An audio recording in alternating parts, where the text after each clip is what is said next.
verdad, tu identidad está en el diario Radio Nacional.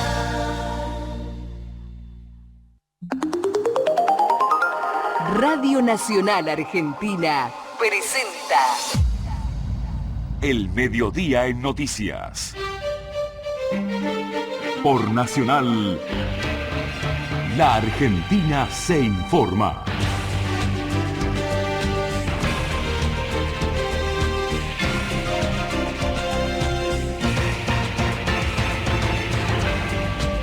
Las 12:01 en la República Argentina, en Buenos Aires, la temperatura 14 grados, humedad 69%, la presión 1021,6 hectopascales, vientos del sur a 11 kilómetros por hora, cielo algo nublado. Muy buenos días, bienvenidos al Mediodía en Noticias, un panorama elaborado por los periodistas de las 49 emisoras de la radio pública en todo el país. Estas son las voces de la mañana. Más del 98% de las mesas escrutadas en forma definitiva hasta el momento tienen validez. Dice Niembro que él presentó el menor precio, y como se sabe, si no se publicaron las compulsas de precios. Ninguna de estas contrataciones surge del boletín oficial, ni siquiera tuvo un proceso licitatorio. Hubo diferentes tipos de contrataciones para la usina, si hay algún pedido de informe, seguramente el Ejecutivo nos informará las razones. No hay ninguna posibilidad que no sea por ley un cambio en la forma de votar. La crisis de refugiados hoy en día en Europa, las fronteras se están convirtiendo precisamente en barreras para la vida, ¿no?, de ciertas personas. Había que tener mucha imaginación para tomar medidas contracíclicas y la Presidenta y los equipos que ya actúan en distintos momentos así lo hicieron y así lo están haciendo hasta hoy. Se ha avanzado muchísimo, la gente tiene que conocer un modelo donde hay que continuarlo o volver para atrás. Lo que yo le pido a todos los argentinos, no volvamos para atrás, para atrás, para atrás. El Mediodía en Noticias. Títulos.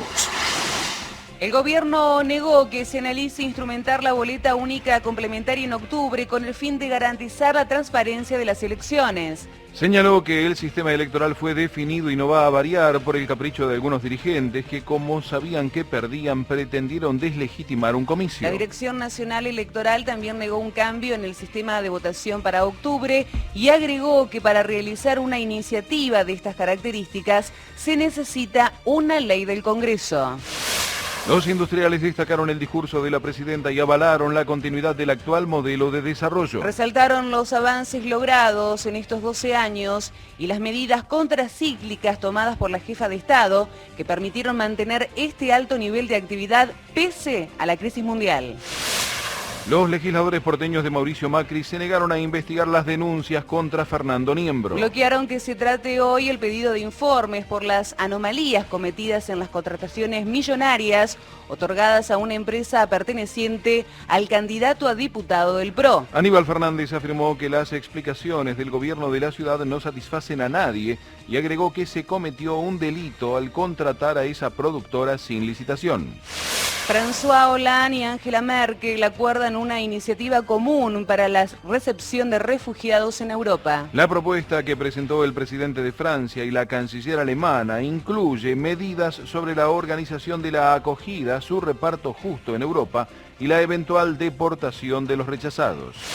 El seleccionado de básquet busca seguir con la racha de triunfos en el torneo preolímpico. Desde las 16:30 enfrenta a Cuba, mientras que a las 19 por la Copa Argentina de Fútbol, Quilmes y Estudiantes definen quién pasa a octavos de final. La mejor información. El Mediodía en Noticias. El gobierno negó que se analice instrumentar la boleta única complementaria en octubre con el fin de garantizar la transparencia de las elecciones. Aníbal Fernández señaló que el sistema electoral fue definido y no va a variar por el capricho de algunos dirigentes que, como sabían que perdían, pretendieron deslegitimar un comicio. El jefe de gabinete sostuvo además que hay una acordada de la Corte Suprema que señala que sería imposible cambiar el sistema electoral en este momento. Hay una acordada de la Corte el día de ayer, o por lo menos a mí me llegó el día de ayer, donde hace una referencia explícita a lo actuado hasta este momento, no hace ninguna referencia a dudas ni a titubeo respecto de los sistemas que han funcionado perfectamente bien, y hace una apreciación respecto de que sería imposible cambiar el sistema electoral en este momento. Lo expliqué con el artículo 54 del Código Electoral de la Nación, que es muy claro que el Código Electoral de la Nación diga las cosas mínimas que se tienen que referenciarse 90 días días antes del tema de elección. Día de elección, distinto a qué se refiere, la calidad de los cargos, la cantidad de los cargos y el sistema específico que va a utilizar usted electoral para poder cumplir con ese cometido. El sistema electoral fue definido y no va a variar porque hay un capricho basado en una profecía autocumplida de algunos dirigentes que sabían que perdían y que quisieron deslegitimar una elección como la del TNT. El electoral Alejandro Tulio negó también un cambio en el sistema de votación para los comicios de octubre. Explicó que para llevar a cabo una iniciativa de estas características es necesario primero una ley en el Congreso de la Nación. Una decisión de esa naturaleza debe ser tomada por el Congreso. No hay ninguna posibilidad que no sea por ley un cambio en la forma de votar. En segundo lugar, lo que se propone, que creo que se hace con buena intención, que la red fiscal es muy seria al respecto, no implicaría la coexistencia de dos sistemas de votación, lo que podría traer una gran confusión al electorado. Además, requiere una gran actividad para organizarlo. Por lo tanto, tiene aristas de una dificultad muy grande que hacen inconveniente su puesta en funcionamiento para estas elecciones. Ante los reiterados pedidos de la oposición, la Comisión de Asuntos Constitucionales de Diputados decidió abrir el debate sobre una futura reforma electoral. Su presidenta Diana Conti convocará al cuerpo una vez que reciba el informe de la justicia electoral tras una ronda de consultas con los partidos políticos. Más información con Agustín Álvarez Rey.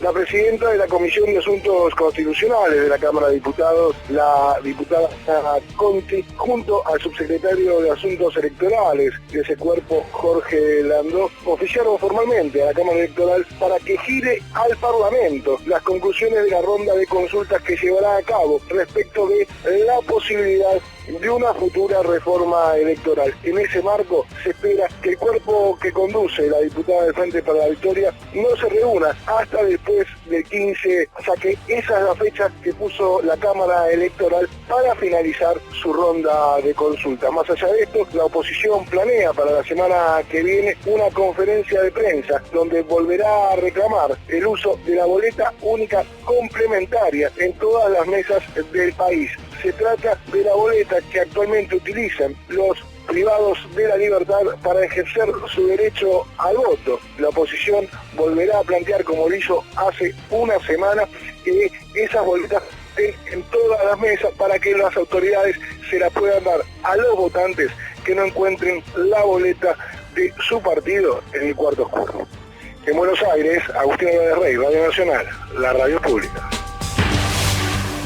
Los legisladores porteños de Mauricio Macri se negaron a investigar las denuncias contra Fernando Niembro. Bloquearon que se trate hoy el pedido de informes por las anomalías cometidas en las contrataciones millonarias otorgadas a una empresa perteneciente al comentarista deportivo y candidato a diputado del PRO. Desde la legislatura porteña, más información con Hernán Mundo. Sesionará en minutos la legislatura porteña, aunque no tiene previsto tratar en el recinto el pedido de informe por parte de bloques opositores al gobierno de la ciudad sobre las denuncias presentadas por las contrataciones directas que beneficiaron a la productora del periodista y candidato a diputado nacional por Cambiemos, Fernando Niembro. La diputada porteña María Rachid le dijo a la radio pública que los negocios que favorecen a privados nunca llegan al recinto en la legislatura de la ciudad por decisión del propio bloque del PRO. Nosotros consideramos que ese tipo de... no solamente hay muchas cuestiones que tienen que ver con negocios privados, negocios personales y negocios inmobiliarios que no llegan nunca a tratarse ni en comisión ni en el recinto y se votan prácticamente sobre tablas porque esta es la manera en la que el PRO maneja esta legislatura de la ciudad, ¿no? Las cuestiones, los proyectos, las propuestas que tienen que ver con modificar y con transformar la vida de los ciudadanos no llegan nunca a tratarse ni en las comisiones, ni sobre tablas, ni en el recinto. Mientras no se tratará la denuncia que favorece a la empresa de Fernando Niembro, sí está previsto que se apruebe en la legislatura en base a una propuesta del PRO, que el 14 de septiembre sea declarado Día del Crítico Gastronómico. En Buenos Aires, Hernán Mundo, Radio Nacional, la radio pública. La legisladora Claudia Neira se refirió a las irregularidades detectadas en estas contrataciones que no fueron sometidas a proceso licitatorio y tampoco se publicaron en el boletín oficial. Lo que estamos haciendo es pidiendo informes, que parece un derecho básico, no solo nuestro como legisladores, sino de los ciudadanos de la Ciudad de Buenos Aires, tener información de un tema como este. Sobre todo cuando la usina Producciones, a la que él refiere y que él dice que él se retiró hace 1 año y medio, arrancó en mayo del 2012 con un capital social de 10.000 pesos, dividido entre él y Mesa, pero que luego, intempestivamente, sin tener una actividad privada, ni conocida, ni siquiera tiene una web para que entendamos con qué nivel arranca esta productora. Y sin embargo, en pocos días empieza a recibir contrataciones importantes de la Ciudad de Buenos Aires. En tanto, diputados del PRO justifican los acuerdos firmados entre el macrismo y la productora Fernando Niembro. El legislador Daniel Lipovetsky dijo desconocer cuál fue el motivo por el cual no se publicaron las contrataciones por 21 millones de pesos en 3 años. Hubo diferentes tipos de contrataciones para la usina. Si hay algún pedido de informe, seguramente el Ejecutivo nos clarificará a la legislatura algún punto que haya quedado sin aclarar, pero yo estoy convencido de que todo se hizo con los procedimientos legales y que lo más importante de todo es que lo que el gobierno contrató a la usina lo prestó. La verdad que desconozco cuál fue el motivo por el cual no se publicó. En la generalidad de los casos se publica. Esos son unos puntos que seguramente en algún momento el Ejecutivo nos informará las razones. El jefe de gabinete Aníbal Fernández le pidió claridad al PRO respecto de las contrataciones con las que benefició a Fernando Niembro. Señaló que las explicaciones del gobierno de la ciudad no satisfacen a nadie y que se cometió un delito al contratar a esa productora sin licitación. Forma directa, pero hace varios años que está en la misma situación. La primera entiendo que lo hizo de forma directa y el resto porque en forma directa. Dice Niembro que él presentó el menor precio, y como se sabe, si no hay compulsa de precios, y no se publicaron las compulsas de precios. Entonces cada vez que aclara oscurece, como diría Lupán, que se mete más en un objeto que es claramente ilegal, que es claramente un delito, y que, bueno, en la Argentina pareciera que los únicos que pueden cometer errores de esa característica somos los peronistas, que somos feos, sucios y malos. El PRO, ese tipo de situaciones son cosas que se pueden olvidar rápidamente. Carlos Menem y Juan José Galeano se negaron a declarar en el juicio por encubrimiento del atentado a la AMIA. En la cuarta audiencia, en el juicio por encubrimiento al atentado a la AMIA, se negaron a declarar los acusados Carlos Menem, presidente al momento de la explosión en la Mutual Judía, y el ex juez federal Juan José Galeano, quien estuvo a cargo de la instrucción de la causa. Por videoconferencia desde La Rioja y a través de un escrito elevado durante la instrucción, Menem negó los cargos que se le imputan y aseguró que tenía un buen concepto del destituido Galeano, por lo que entiende quedaría eximido de sospechas sobre su actuación. Con la misma actitud, el ex juez presente en la sala se negó a declarar. Dijo que lo hará oportunamente en el futuro y enfatizó que niega terminantemente la comisión de delitos por los cuales está siendo juzgado. Y también señaló que de los 95 cuerpos que tiene la instrucción de la causa, 4 cuerpos y medio corresponden a declaraciones que él mismo efectuó. De esta forma comenzó la etapa declaratoria en el juicio por encubrimiento al atentado a la AMIA. En Buenos Aires, Liliana Arias, Radio Nacional, la radio pública.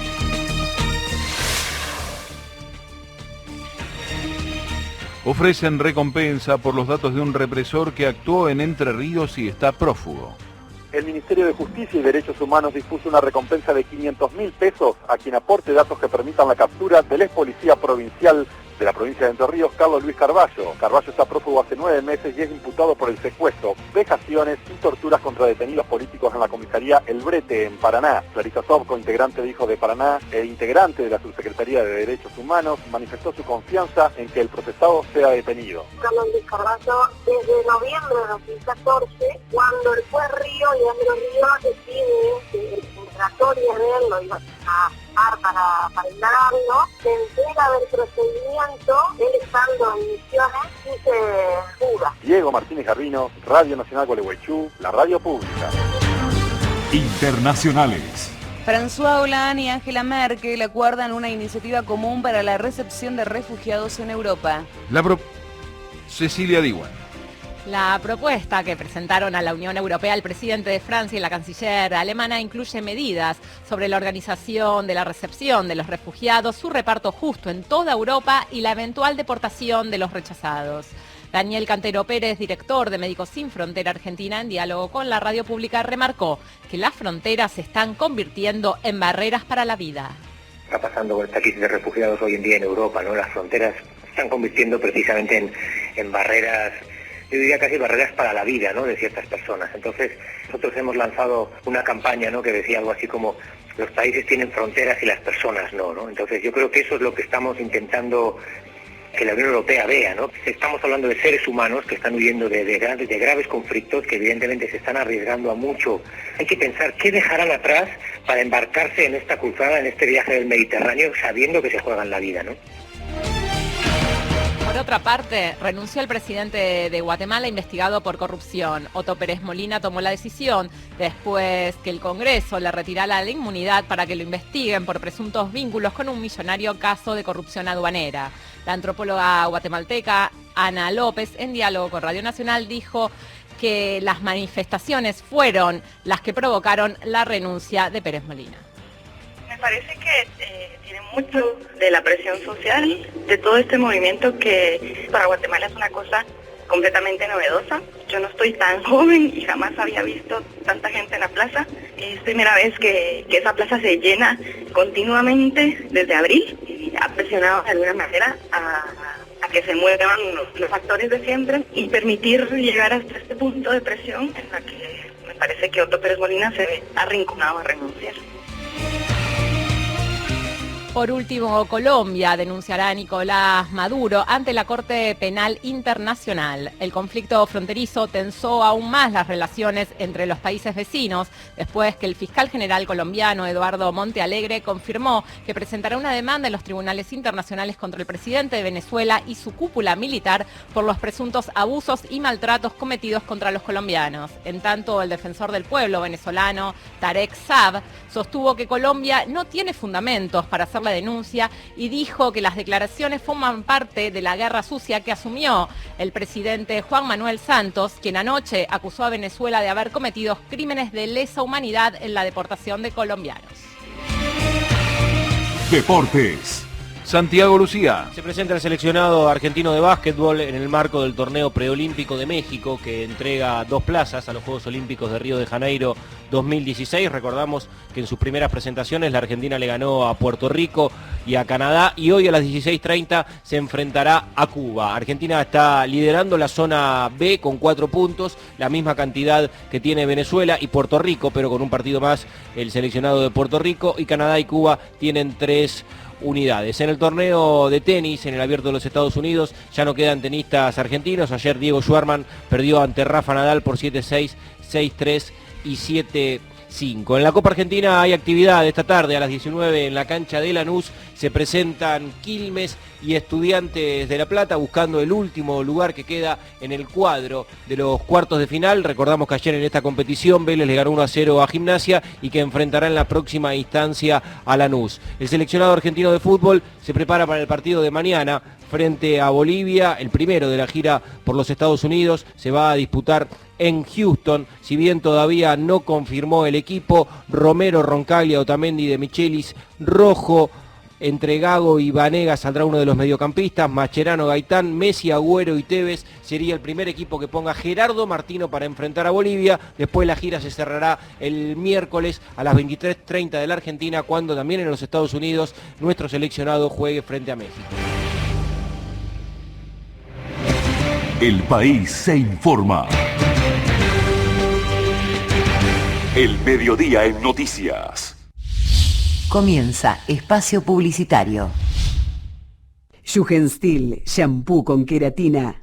Reparación total para tu pelo. 12 del mediodía, 19 minutos. Fin espacio publicitario.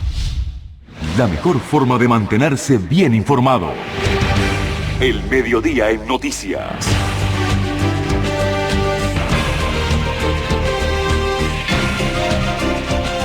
Temperatura en Buenos Aires, 14 grados 9 décimos, humedad 63%, presión 1021,3 hectopascales, vientos del sur a 9 kilómetros por hora, el cielo está algo nublado.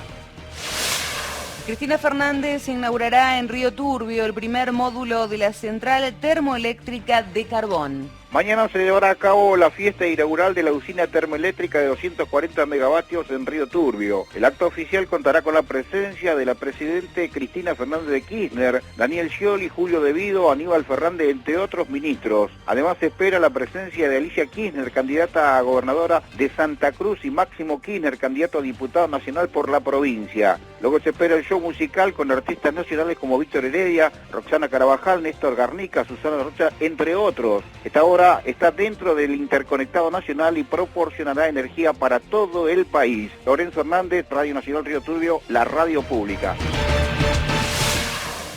Se mantiene la diferencia a favor de Juan Mansur en el recuento definitivo de las elecciones en Tucumán. La información con Ramiro Rearte. Avanza en Tucumán el recuento definitivo de votos dentro del marco de la Junta Electoral Provincial con lo que fueron las elecciones del pasado 23 de agosto del 2015. Se están escrutando más de 700 mesas, lo que representa el 20,36% del total, las 3.601 mesas que participaron de la elección del pasado domingo en la provincia de Tucumán. Cabe destacar que se mantiene la diferencia a favor de Juan Mansur, el candidato del Frente para la Victoria, en más de 105.000 votos en referencia al segundo candidato, que es José Cano, que es del Acuerdo para el Bicentenario, que representa a Mauricio Macri en la provincia. Hay que decir también que el Acuerdo del Bicentenario presentó en la Justicia Ordinaria, en la Cámara Contencioso Administrativo, un pedido para que se anule las elecciones provinciales, ya que la Junta Electoral Provincial, presidida por el presidente de la Corte de la provincia, el doctor Antonio Gandur, rechazó los planteos de los diferentes partidos pidiendo que se anule la votación del pasado 23 de agosto y se llamen a nuevas elecciones. En lo que va del escrutinio, según el parte de prensa que envió la Secretaría de Prensa de la Junta Electoral Provincial, 733 mesas, lo que representan el 20,36% de las 3.601 mesas. Ramiro Rearte, Radio Nacional Tucumán, Mercedes Sosa, la radio pública.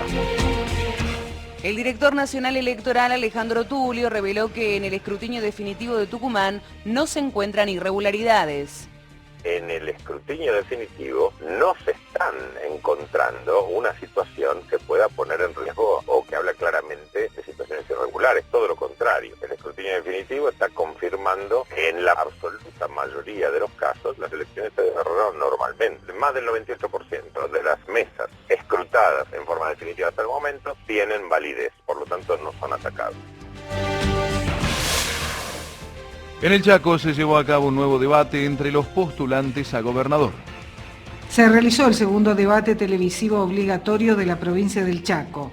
Los candidatos a gobernador, Aida Ayala de la Alianza Vamos Chaco y Domingo Pepo del Frente Chaco Merece Más, respectivamente, lo hicieron en Presidencia Roque Sáenz Peña, en el Salón Auditorio de la Universidad Nacional del Chaco Austral. En la oportunidad, Domingo Pepo del Frente Chaco Merece Más dijo lo siguiente. Mi trayectoria fue de trabajo, de constancia, de esfuerzo y de sacrificio. Pertenezco a un proyecto político que verdaderamente transformó el país en estos últimos 12 años. Está transformando nuestra provincia en estos últimos 8 años. Una provincia que tiene un plan estratégico, que está planificada, una provincia que verdaderamente tiene hoy un perfil agroindustrial que está abierta al mundo y de la cual pretendemos seguir creciendo en ese mismo sentido. Marcela Baquer, Radio Nacional Resistencia, la radio pública. Los industriales destacaron el discurso de la presidenta y avalaron la continuidad del actual modelo de desarrollo. El titular de la UIA de la provincia de Buenos Aires, Osvaldo Rial, resaltó los avances logrados en estos 12 años y apoyó seguir con esta política industrial. Se ha avanzado muchísimo en muchos factores que hacen al desarrollo productivo del país, tanto sea en economías regionales como fundamentalmente en pequeñas y medianas empresas, productos atractivos, así que ha habido muchas inversiones, tantos automotrices que todavía están en el plan de desarrollo. Realmente creo que estamos en un proceso electoral y creo que acá la gente tiene que conocer un modelo donde hay que continuarlo con sus cambios o volver para atrás. Durante el discurso que realizó anoche en Tecnópolis, la presidenta Cristina Fernández destacó el papel del Estado y del impulso de la demanda frente a la crisis internacional. Además llamó a continuar el camino de reindustrialización del país desarrollado en los últimos años. En este marco, la jefa de Estado pidió a los argentinos no volver atrás y garantizar que la industria se mantenga como el eje fundamental del desarrollo. Lo que yo le pido a todos los argentinos más allá de las simpatías, antipatías, no volvamos para atrás como el cangrejo. Por favor, dejemos solamente que el cangrejo camine para atrás. Los argentinos sigamos caminando para adelante en este camino de la reindustrialización. El pueblo argentino y las conquistas logradas en estos 12 años son las garantías de que este espacio político va a seguir en la trayectoria que hemos venido llevando adelante, profundizando las políticas, mejorándolas, agregando las cosas que faltan, suprimiendo las que están mal y llevándole a todos los argentinos la tranquilidad y la seguridad de que no hay marcha atrás en las cosas que hemos logrado. El dirigente de la UIA, Juan Carlos Lascurain, destacó las medidas contracíclicas tomadas por la presidenta que permitieron mantener este alto nivel de actividad pese a la crisis mundial. El mundo entró en algunos conflictos a partir del 2008, las crisis, entonces había que tener mucha imaginación para tomar medidas contracíclicas y la presidenta y los equipos que ya tuvo en los distintos momentos así lo hicieron y así lo están haciendo hasta hoy, ¿no es cierto? Donde el mundo, cualquiera que se introduce, ya no en nuestros diarios, porque muchos de nuestros diarios ignoran profundamente lo que está pasando, ¿no es cierto? Uno ve lo que pasa con los distintos sectores y la verdad que la Argentina esté en este nivel de actividad es sumamente importante, pero para eso hay que tomar medidas y hay que tener actitud. El jefe de gabinete, Aníbal Fernández, dijo que se pretende torcer los dichos del titular de la UIA, Héctor Méndez, y en que el dirigente en realidad destacó la reindustrialización que tuvo el país. No se dejaría convencer de semejante cosa. Bueno, los niveles son más que aptos. La presidenta ayer en la cena de la UIA lo explicó y dio una exposición más que criteriosa respecto de cada una de las variables. Y bueno, creo que eso es una exageración respecto a la información que había que darla, pero importante en términos de que no se quiera con esto tratar de torcer hacia una ventaja tonta de querer hacer pasar como que la situación de la industria de Argentina no es buena cuando ha sido, insisto, importantísimo el nivel de reindustrialización que ha generado la Argentina, tanto en industrias importantes, grandes, de importante capital, como en pymes. Tras las elecciones en ATE, la lista verde y blanca denunció fraude. Móvil. Me parece que...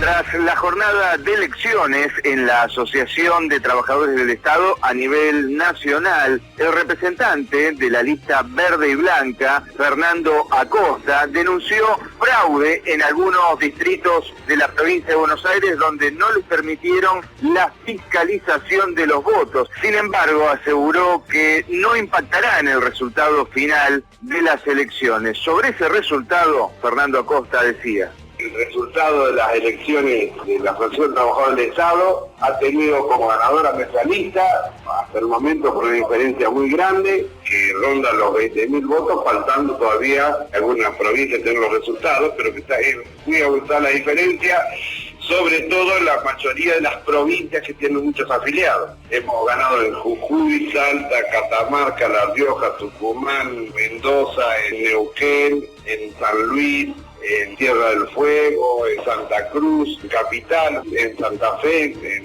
Entre Ríos, en Corrientes, perdón. Y tenemos la mayoría de estas provincias diferencias muy abultadas, muchos miles de votos. Sin embargo, anoche, y sin contar con datos oficiales, el representante de la lista verde, Hugo Godoy, también se adjudicó el triunfo. En Buenos Aires, Cristian Varela, Radio Nacional, la radio pública. Carlos Tomada defendió ante el G20 que el diálogo social sea una herramienta de inclusión y no un instrumento para la rebaja salarial y la flexibilización laboral. El ministro de Trabajo aseguró ante sus pares en Ankara, Turquía, que sin un Estado fuerte y participativo no hay diálogo social vigoroso. Tomada destacó que el caso argentino muestra que es el Estado el que organiza el espacio de concertación de políticas públicas e ingresos. El diálogo social debería ser el instrumento de progreso social. Sabemos que hay sectores que cuando no pueden imponer unilateralmente sus políticas económicas y sociales, solo entonces aceptan el diálogo social. Entonces, cuando promovamos el diálogo social, que sea para el encuentro, que sea para escucharnos, que sea... El tiempo. En Buenos Aires la temperatura 14 grados 9 décimas, la humedad 63%, cielo algo nublado. Hasta aquí el mediodía en noticias.